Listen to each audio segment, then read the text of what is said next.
Hello everyone. This online class is just really designed to tidy up a few of the loose ends from the first half of the semester with some advanced topics in wings and aeroplanes, just to finish up the flight mechanics section of the semester. So in this class we'll be mainly talking about stealth and how stealth informs our airplane design considerations, but we'll also talk about a phenomenon called leading edge pitch up, and we'll also revisit our Sears-Hack area ruling to talk about engine-airframe integration.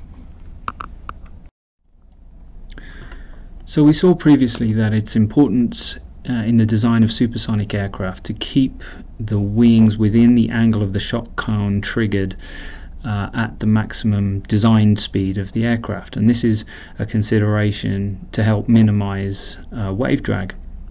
So we know that immediately ahead of the shock wave the flow is supersonic, but then immediately behind the flow may be decelerated to a subsonic speed, and as the cross-sectional area of the aircraft increases, the flow can accelerate again and again become supersonic, and therefore may trigger additional shock waves, as you can see in the example in the top right hand corner here in this picture.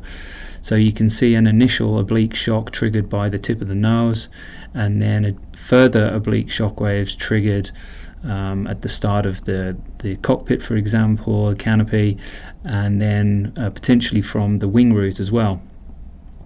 So the problem that we have here is that essentially we don't want the wings experiencing two different types of flow regime. So if you consider the diagram in the bottom right here, you can see two different examples. So for the F-104 here on the left hand side, it has a wing specifically designed to deal with supersonic flow regimes.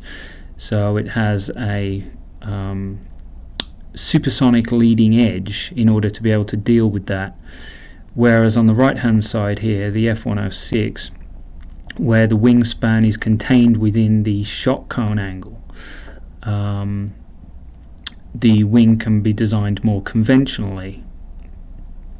So we want to avoid the situation where we have different portions of the wing experiencing different flow speeds, supersonic versus subsonic, to help our design and to help minimize wave drag. So essentially the lesson here is that if we keep the wing within the shock cone angle, so sweep the wings back quite considerably, then the leading edge of the wing is only subject to subsonic flow, and therefore the wing can have a more conventional airfoil profile, which is more rounded and thicker than a supersonic leading edge type airfoil. So going forwards, we're going to be considering either one situation or the other in order to simplify our analysis. Okay, so now let's have a look at a potentially undesirable consequence of highly swept wings for high-speed aircraft. So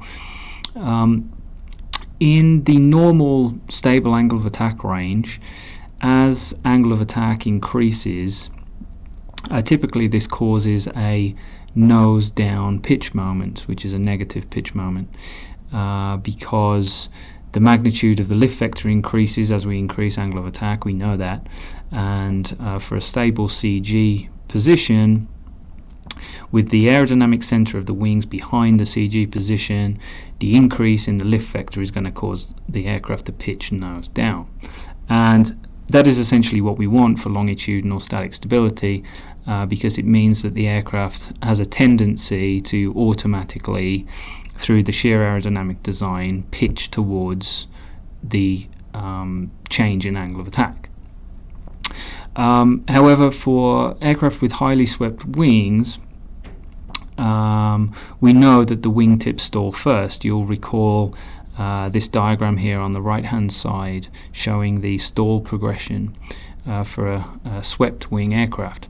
And essentially what happens at high angle of attack is that as the wingtip starts to stall, the center of pressure moves forwards, which actually reduces the moment arm and also the overall magnitude of the lift vector, because the wing is starting to stall, and therefore this results in a nose up pitch moment as opposed to a nose down pitch moment. So this is actually a diverging condition and opposite to what we would require for longitudinal static stability. So as the angle of attack increases, the aircraft starts to pitch nose up instead of nose down, and therefore the angle of attack increases even more. Therefore the wings start to stall even more, and therefore a greater and greater nose up pitch moment, which is very undesirable.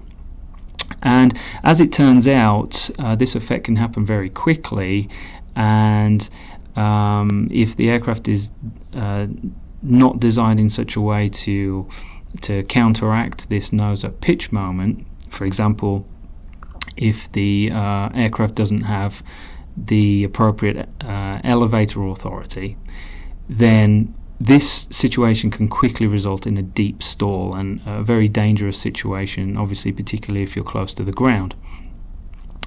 And this phenomenon called transonic pitch-up plagued early swept wing aircraft, for example the F-100, the Super Sabre, so much so that because of the high-profile series of accidents involving this aircraft, this transonic pitch-up was nicknamed the Sabre Dance after the Super Sabre aircraft. So if you're interested in seeing what this looks like, user discretion advised, but there is a YouTube link there that you could check out an example of this transonic pitch-up with very dire consequences. So just as an illustration of how quickly this transonic pitch-up can occur, if you consider the bottom right hand diagram here, so essentially it's a plot of the pitch moment about the CG position on the y-axis and angle of attack along the x-axis. Now in the typical angle of attack regime, as the angle of attack increases, then the pitch moment decreases, aka becomes more negative. So as the angle of attack increases, the aircraft has a tendency to pitch nose down, which is what we want for longitudinal static stability. And for an aircraft with a regular rectangle wing, for example, as the paler blue curve describes here, that just becomes more and more negative as angle of attack increases. However, if you consider the darker blue line here for a highly swept wing example, there becomes a point where the pitch moment actually starts to become positive for a positive angle of attack, which is the opposite effect of what we need. So you can see there the sudden increase in pitch moment to the positive plane there actually happens very quickly, often within a couple of degrees of angle of attack. And as soon as that line goes positive, that means that we're going to start generating a nose up pitch moment, which is highly dangerous, particularly if we don't have elevator authority or sufficient elevator authority in order to counteract that. Okay, so let's move on with our discussion to start to consider some of the design considerations for stealth. Now, stealth obviously concerns the design of an aircraft to minimize their radar signature, and other sensors too, which we'll get onto in a couple of slides' time. But I must caveat this discussion by saying that stealth technology is generally not released to the public, obviously because it's military intelligence and something that you would want to keep any discoveries or any research away from potential enemies. But by analyzing the design of some stealth aircraft, we can identify some basic design concepts that we might want to employ to help with our stealth capabilities. So starting off here with the design of the wings. So let's first talk about a leading edge sweep. So if all of the leading edges are swept back, so that includes both the main wing and the stabilizer or canard, for example, when radar waves are incident with the aircraft from the front, they are essentially deflected away from reflecting straight back to the radar receiver. So this is particularly important because the front signature of the aircraft is the most important in terms of the radar signature, because this is when the aircraft is most vulnerable from the enemy. So as the aircraft is approaching, that's when the enemy can potentially do most damage. So the front signature of the aircraft is the most important, and so swept leading edges helped to deflect those radar waves away off to the sides, as you can see in this bottom left hand picture here, instead of back towards the radar receiver. So taking this concept one step further, we can discuss something called planform alignment and parallel edges.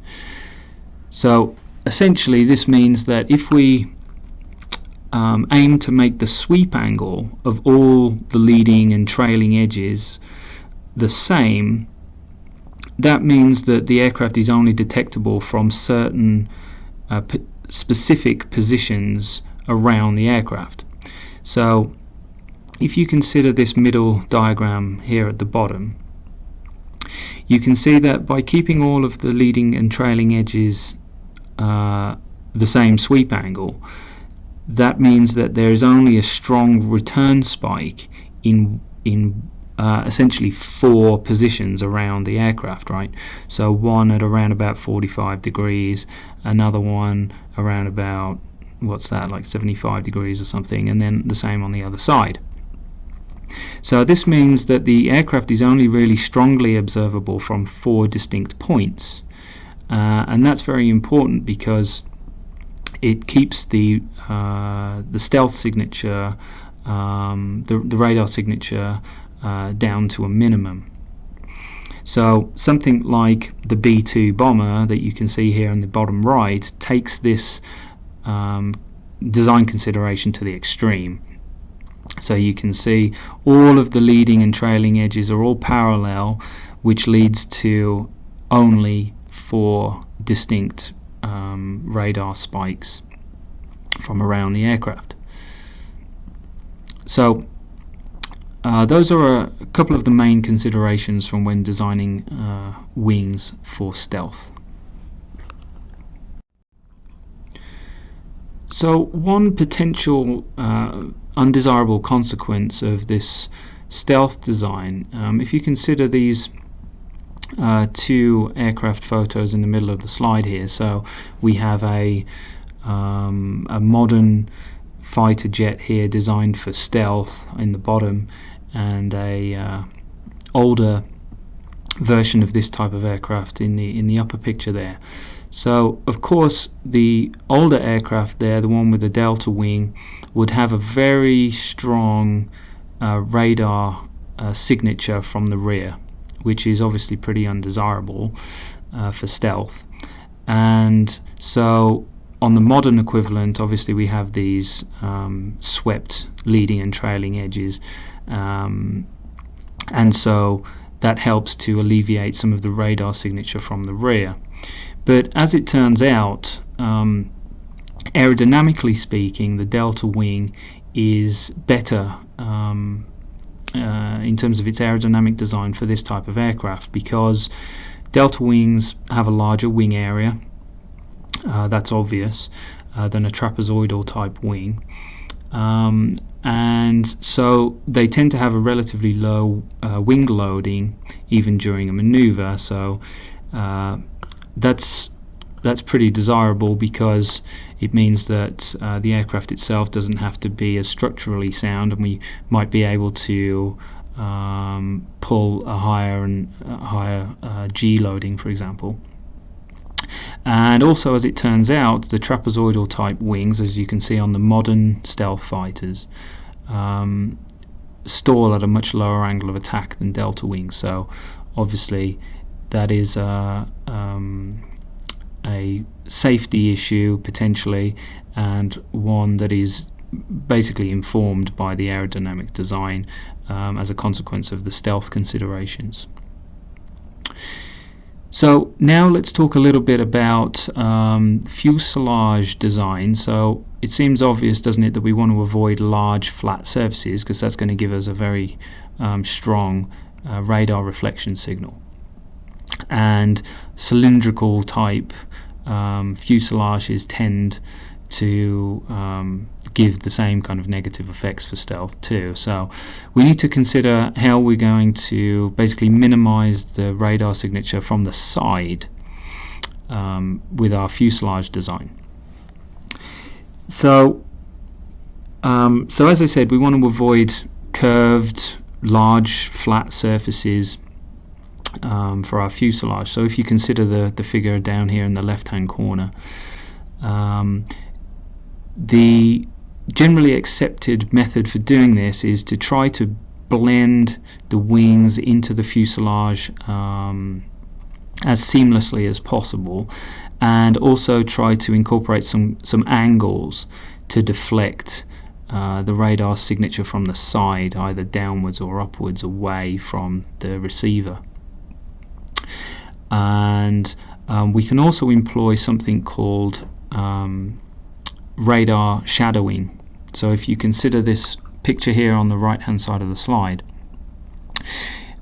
we have radar waves coming in from the front right, and the aircraft can be designed such that we can basically utilize the shielding from the fuselage section to avoid having an aerodynamically disadvantaged wing. So what do I mean by that? Well, we said earlier, didn't we, that the delta wing is more advantageous aerodynamically, but the trapezoidal type wing is better for stealth. But we can kind of reach some compromise between the two if we consider the radar shadowing of the fuselage. So in this example here of the F-22 in the picture, you can see that the places where the fuselage does not shadow the radar waves, so on the far extreme of the left-hand wing and the right-hand wing, those edges obviously need to be parallel for the considerations we discussed on the previous slide. But in the areas where the fuselage itself basically shadows the radar signal, then those edges don't necessarily need to be parallel. And so we would like to approximate more of the delta wing type shape to take advantage of the aerodynamic benefits, but as a consequence of the fuselage shielding the radar waves from the opposing wing, we can get away with those edges not being parallel.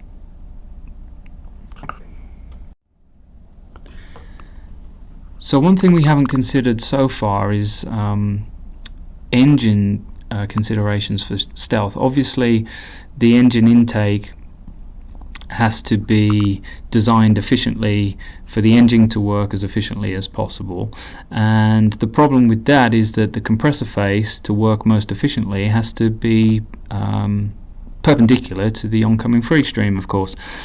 But the compressor face is going to be a very large flat surface, and so would give a large radar signature from the front, which, as we discussed earlier, is the one that we're trying to avoid most predominantly.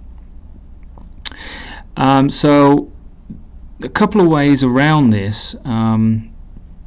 In the bottom right hand corner here you can see a test from the USAF on the F-117, which basically they designed a kind of grating or a screen to go over the front of the engine inlet to basically disperse and block the radar waves before they go into the engine duct and basically reflect off the compressor face. That was a good idea, but ultimately this grating or this screen that they put over the engine inlet was restricting the engine inlet airflow too much, and they were losing efficiency of the engines. And so, kind of going back to the drawing board on that, the solution is actually quite a simple one, and that is to essentially curve to some extent the engine inlet duct. So in this bottom left hand picture here you can see that as the radar waves enter a curved inlet duct, basically they start bouncing around and reflect off of the compressor face, and as they get reflected back out of the inlet duct they scatter rather than sending the radar waves directly back to the source. So this is the generally accepted method on modern stealth fighters, for example the F-22. You might say that this is going to restrict somewhat the engine efficiency in the same way as the grating did over the inlet duct, but the effects of that is relatively negligible and seems to be the best solution for optimizing engine performance and also helping with the stealth considerations.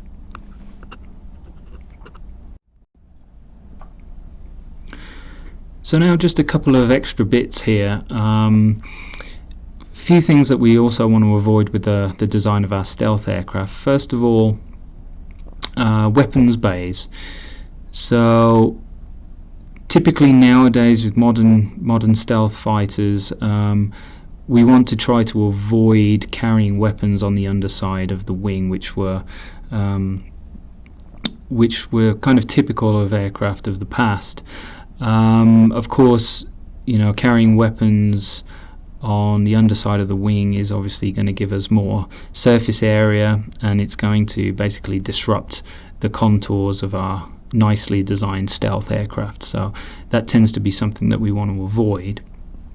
And secondly of all, we want to minimize as much as possible discontinuities in the aircraft's skin.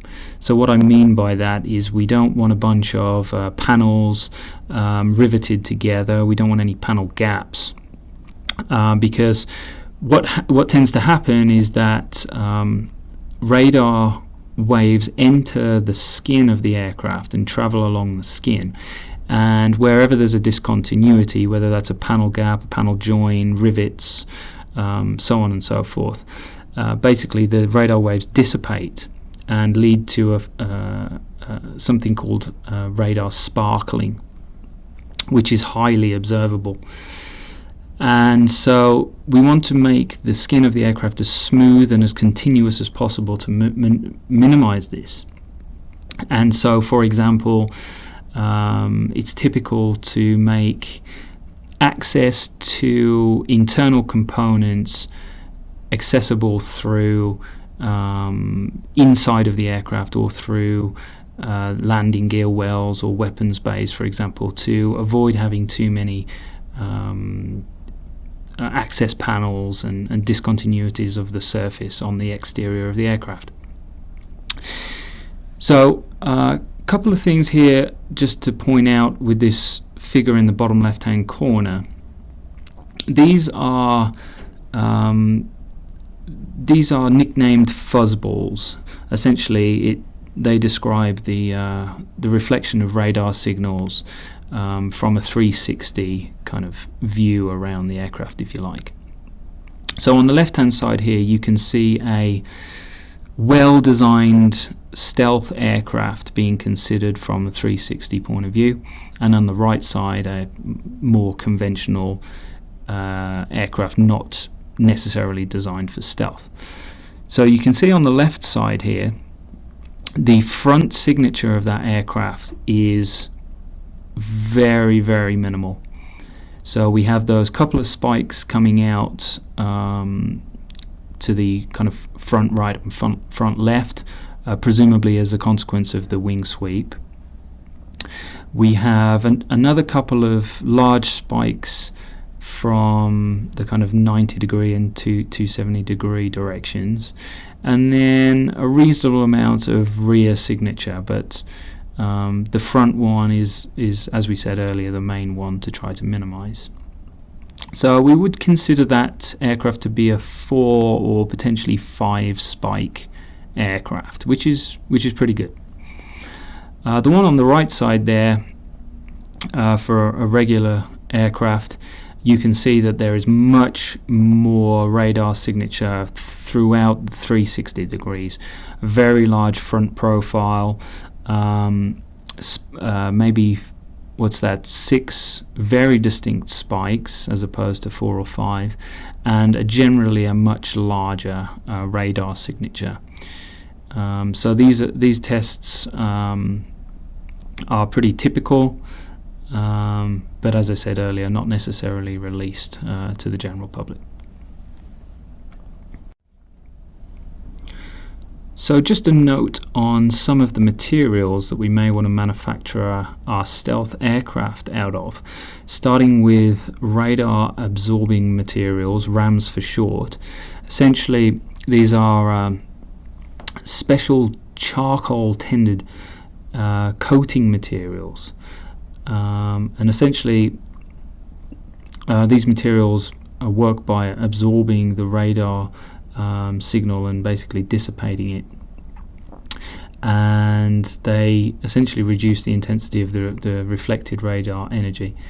The problem with these materials or these paints is that they tend to be very costly, and the maintenance of them tends to be very costly also, because if they get any kind of dirt or grime or oil on these paints or materials, it's very difficult to clean off, and it's very difficult to repair sections of this without, leading to some of the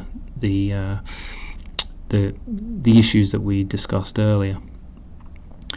Something else that you might have thought of during this discussion is that where the pilot sits in the cockpit, obviously they need and require a wide range of vision, and so the canopy and the cockpit tends to be relatively open, and so inside there is a lot of flat surfaces, of course, like the back of the cockpit, the bulkhead, the pilot themselves, the helmet, avionics boxes, displays, and so on, can have a strong radar reflection. And so the question is, well, how can we treat the canopy in order to deflect the radar waves before entering the cockpit, rather than leading to this large reflective signal? So there is something called iridium tin oxide, which can be applied as a coating to the canopy to prevent the radar waves from entering and reflecting from the cockpit itself.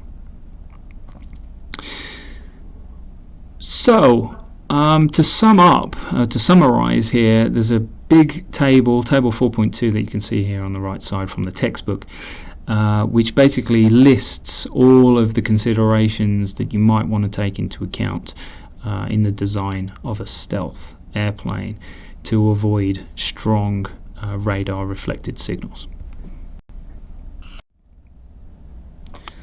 So obviously we've talked a lot about how to minimize radar reflection.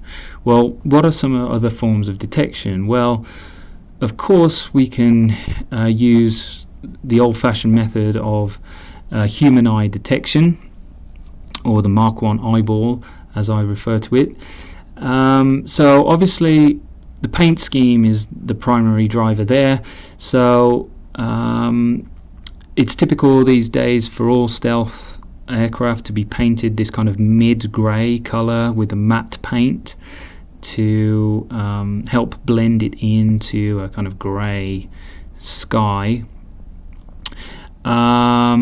Obviously the human eye detection could be augmented with optical technology, and essentially what we want to do here is basically try to blend the aircraft into its surroundings.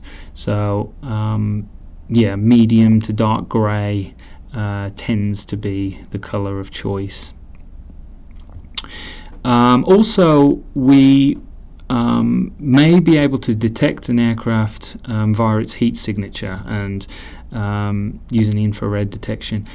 This is a very difficult area to manage in terms of our aircraft signature, because obviously the hot exhaust temperatures and the jet engine temperatures are very difficult to mask in a cold sky.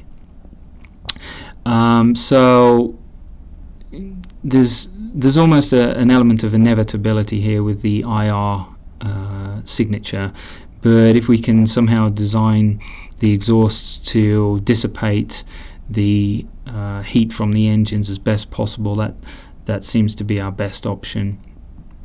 But as I said, it's almost inevitable that we're going to get a relatively strong heat signature of our aircraft on the infrared detection.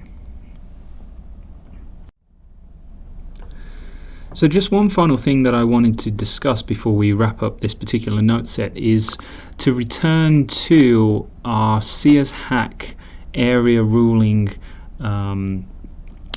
discussion to talk about engine-airframe integration. Now, we talked about this Sears-Hack profile previously, and we said that essentially we wanted to keep the cross-sectional area distribution of the aircraft to a kind of semicircular profile. So we discussed this in terms of the example of the YF-102, and essentially with the initial design with the wings stuck onto a cylindrical type fuselage, we found that we had this kind of bulge 2/3 of the way down the cross-section profile due to the wings stuck on the cylindrical fuselage, and that kind of busted through this semicircular idealistic cross-sectional area profile. So what they did to negate that and to help with minimizing wave drag was to basically slim in the waist of the fuselage where the wings were, to try to get back down towards this idealistic semicircular profile. So we know that is the best way to minimize the onset of wave drag. But if we look at 4 examples here, we have the RA5C, the F5, F106 and F15 as examples with their cross-sectional area distributions plotted against the idealistic Sears-Hack profile. You can see that they all tend to have the same kind of shape, which differs from obviously the idealistic profile. You can see that they all tend to have a kind of slim, slender nose, which falls under the ideal profile, and then this kind of bulge on the back half or back third, where the wings are located. So the question is, if we know that the design of the aircraft cross-section should follow the Sears-Hack profile to minimize wave drag, why are all of these 4 examples, and many others if you consider them, why do they all have profiles which differ clearly very deliberately away from this profile? Why do they have a skinny nose and a kind of bloated kind of back half cross section? And so the answer lies in the consideration of the engine-airframe integration.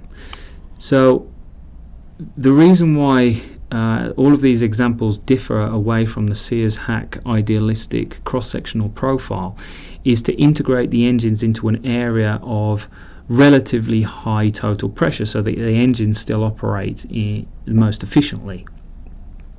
So with these 4 examples and many others, the ideal Sears-Hack profile is deliberately modified to avoid the engine intake being located behind a strong oblique shockwave. So, for example, in this diagram you can see here in the bottom left, if we follow the Sears-Hack body profile, we'll have a very strong oblique shock triggered at the nose, and then an area of relatively low total pressure behind it.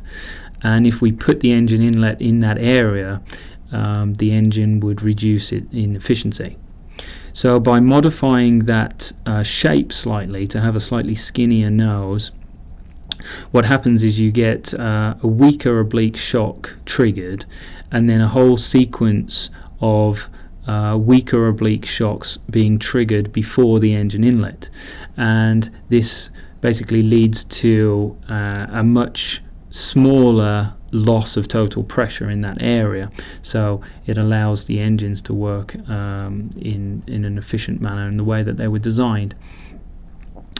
So that is why these 4 examples and many others follow deliberately a different cross-sectional profile. They're happier to accept the disadvantage of the wave drag considerations over the reduction in engine efficiency. So that completes this note set on the considerations for advanced aircraft design, and thanks for listening.